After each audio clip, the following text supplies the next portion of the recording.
Hello and welcome to the Lincolnshire Life website, and this is a new dimension for us that we're able to communicate with you through this video cast. It's a first for us, so I do hope you're going to enjoy it. The idea behind it is that we show you how Lincolnshire Life is put together. This idea was prompted by a feature we've got in this month's magazine, January's magazine, about the new artist in residence at Belvoir Castle. And an offshoot of that was that we were offered by Joe Caneen to produce a video to accompany this, and we thought, well, that's great, we can explain the feature, but also you might like to see and meet some of the people here who put Lincolnshire Life together. My name is Caroline Bingham. I'm actually the Chief Executive of County Life Limited, the company that produces Lincolnshire Life. And my role here is to source ideas for stories, to write some of those stories, but also commission contributors to produce material and photographers to go out and capture images for us. And then I get all of this information together, and our studio, which is based here at Lincoln as well, we have 5 designers working in there. They put the pages together as you finally see them when the magazine is printed. This feature came in by email, actually. We're so lucky we live in a county that has subjects of endless fascination for us, and we hope for you as well. And email is just one of the ways in which we receive ideas for features.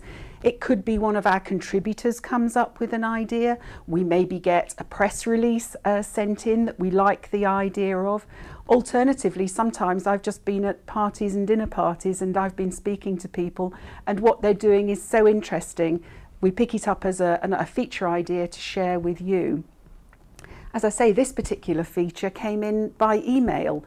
Obviously, our first step was to arrange an interview and actually go out to see Laurie in her studio out at Woolsthorpe. And I took along with us a young lady called Carly Shooksmith, who's been working here as an intern. Carly is an architecture graduate who would really like to work within publishing and within the historic house setting. So I thought this was a perfect opportunity to take Carly out as well to see how we put features together. And you've just been appointed the new artist in residence for Belvoir Castle. Could you tell us a little bit about that? Yeah, it just occurred to me back in April that I should I wanted to create a sculpture park or a sculpture trail somewhere. And if you don't have tons of land of your own or tons of money of your own to do that, just go and buy 20 acres somewhere and do it. I just thought I'd better approach people who were landowners, and who might have an interest in, I don't know, creating a buzz around their estate or their place. So I called up the National Trust and I called up the Historic Houses Association and ended up calling a bunch of different historic houses in this area. I was interested in coming near Lincoln, because I had been offered a place on the MRes course to do a PhD. And so I called up various houses and offered to Belvoir Castle, you know, free consulting on the subject of Sculpture Park, and Her Grace the Duchess of Rutland. Basically, we agreed that being artist in residence was a good way forward on that. Yeah, and Sculpture Parks is something you've done before in Montana, where you previously lived. So I initiated a sculpture trail there by creating one sculpture in one area, which is meant to be the first of many around a whole sort of area.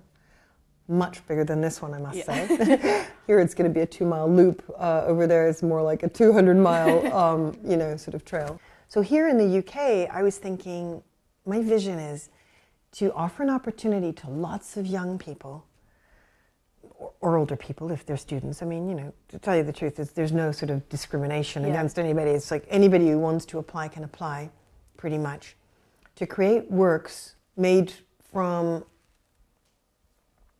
old stuff and raw stuff, right? So basically a sustainable sculpture trail. And the sculptures don't have to last for more than a year, because they can get skipped again at the end, right? Yeah. But each time it's an opportunity for someone to, if they've never made a sculpture outdoors or a large sculpture, to be mentored by somebody who already has done that type of stuff. Yeah. I remember when I first made my first sculpture, I would have wished somebody could have held my hand a little bit, you know, to make it. Yeah. So here there's an opportunity for these people to come here to Belvoir, to Lincolnshire, and to create a big work made from recycled or reclaimed materials, which is sustainable, which is green, which is gets them thinking, instead of making sculptures with materials that are maybe, you know, detrimental to our planet, to make stuff with stuff. Yeah, I suppose it's completely different to doing a bust, because these sculptures are going to be outside for the whole Completely year. Completely different. Yeah, it's a totally different kettle of well. fish. I mean, a bust is a small contained thing. You know, you have it's a small object, even if it's a person's head. It's larger. This was a little beagle, a little beagle's bust, but basically, you know, which I'm still kind of working on. It's not quite finished. It's one of those in progress things. But yeah, no, doing large scale things. Can you imagine, like, if, for example, if you were doing it with bottles, or if you were doing it with disused furniture, or tires that are either not good to begin with, not well properly made, or that have been used and broken. I've seen the most amazing artwork that you can create using old materials and creating a new shape with them, giving new life to them. It's pretty amazing. So you're really hoping that with a variety of different people, they'll bring different materials, different styles of work? It's bound to be a seriously interesting variety of things, because you know, there'll be students from all over the UK. We've already had people from the Slade, a master's degree student from the Slade. I've had a young girl from Scotland who asked me, you know, she said she wasn't doing GCSE, she was doing whatever their equivalent is up there or whatever of art, and asked if she could be part of the competition. And yeah, so we're hoping everybody's going to come up with their own take of what they could make and create. The trail is going to extend from the Dirty Duck, which is a pub. It's actually also called the Rutland Arms. So it's called the Rutland Arms and the Dirty Duck. It's a huge old pub that's on the edge of the canal in, you know, the Grantham Canal, the one that goes from Grantham to Nottingham. And so it's going to be a loop. It's a 2-mile loop, hopefully, like just on the edge of the canal, over a bridge, through a bunch of fields and back. It's one of those things. Right now, it's already a recreational area, you know? I go for a walk every day. I have a dog. Take my dog for a walk. People are bicycling down that trail. Moms are pushing prams, you know. And yeah, so it's going to be very much a rural country walk. And then around a corner, oops, there's another new piece of sculpture, you know. Ooh, wow, something else. Which is also why it would be so interesting for the materials to be raw and reclaimed to fit in with that kind of the surroundings that they're going to be in. And you know, at the end of the day, I think to myself, if even one kid or one person walking past there stops throwing their crisp bags because they think, ooh, you know, gee, you know, garbage, art, maybe, you know, it's better not to kind of destroy, I don't know, you know, if you could have people just being a little bit more careful about their environment as a result of being awakened or sensitized further to the idea of an environmental concern, I think that's a good thing. So in addition to the sculpture trial, you're also doing the busts of the Duchess's children. Could you maybe... Yeah, well, the Duke and the Duchess have 5 children. So basically I've started to do the portrait of the middle child, actually. She's a lovely girl. She's 13, Lady Eliza. So I've started to do her portrait. You know, I've done a lot of portraits. That's one of the things I've specialized in. I've done portraits of John Travolta and other famous people, and I've also done a lot of people who are not famous. I was really lucky. The Association of Tennis Professionals had contracted Hill & Knowlton, which is a PR company in London. And they wanted to do a big splash about Master Cup Shanghai. Okay. So this was basically the top 8 tennis players in the world. That was a stroke of good luck, in a sense, being asked to do the top 8 tennis players in the world. It was a lot of fun, and the sculptures were made larger than life size, like as if they were the terracotta warriors, but they were tennis terracotta warriors. So I got Andy Murray, who didn't actually make the cut. He was wasn't one of the 8 that got selected, but he was one of the 20 who possibly could have been selected. So I got to meet them all and photograph them and measure them, and I used his body to pattern the body of all the warriors. Oh, okay. Wow. He was the one who posed for me. Yeah. So that's quite a different, doing busts is one thing, and then another thing is doing large-scale sculptures for cities. So I've done some in Ireland and Vietnam and, you know, just different places. But here, this whole trail idea that I have for here, it's a bit different. Instead of making permanent large-scale works that would cost a huge amount of money, and in this day and age with this economy, it's not exactly easy, is it, to finance or to find the kind of money for that sort of a sculpture trail. So actually, I've been quite concerned for some time with creating work with sustainable materials. Oh, okay. You know? Yeah. With materials that are reclaimed, recycled, or raw. And I'm calling it the 3 R's because even though 3 R's is traditionally reading, writing, and arithmetic, and here we have, you know, reclaimed, recycled, and raw, I still think that either way, it communicates the idea of basics. And I think sometimes the basics in art or the basics in education are, you know, they are really, truly overlooked as being what they are, which is the foundation. Yeah. And I think here, sometimes people are asked to run before they can walk, and I think it's a really good idea to walk with a sculpture outside when you're being helped by somebody who's already done one. It's a bit easier than if you just said, here, Carly, go off and make a sculpture here in bronze, and we'll give you a £30,000 budget. Yeah. Here it's a, you know, very... I had a very interesting morning with Laurie, and one of the ideas she had was that she would maybe be able to set up for us that we could go along and meet Her Grace, the Duchess of Rutland, because obviously it's been her inspiration as well to appoint Laurie as artist in residence.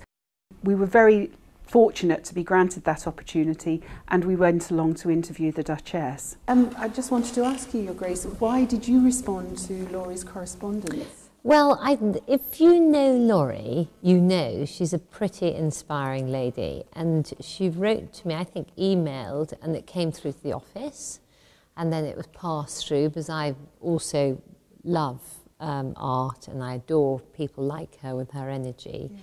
And I think she went to look at various estates in the area, and we just kind of hit it off. And I thought, what a wonderful project to be able to facilitate something like this. And the magic of living in these great landed estates with all these properties is that you can partner up with people and help things happen. Yes, and it takes someone with that sort of drive to make it happen, doesn't it? Yes, and I think most probably, I'm very busy with a full-on life, and someone that can run with it and has the drive and enthusiasm to really make it happen. And I think I saw that in Laurie, that she wasn't going to need me spoon-feeding her. She will take the reins and make it happen. Yes. And from your point of view, it's a unique opportunity for this generation to make a lasting legacy for the estate. What do you hope that legacy will be?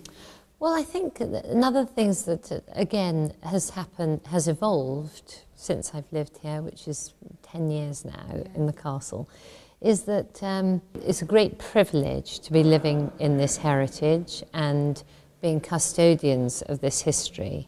And the other thing that is very, very important to me is that we had the opportunity of leaving behind a community that surrounds our home, that we re-engage with, we reinvest in the different ways to possibly the past.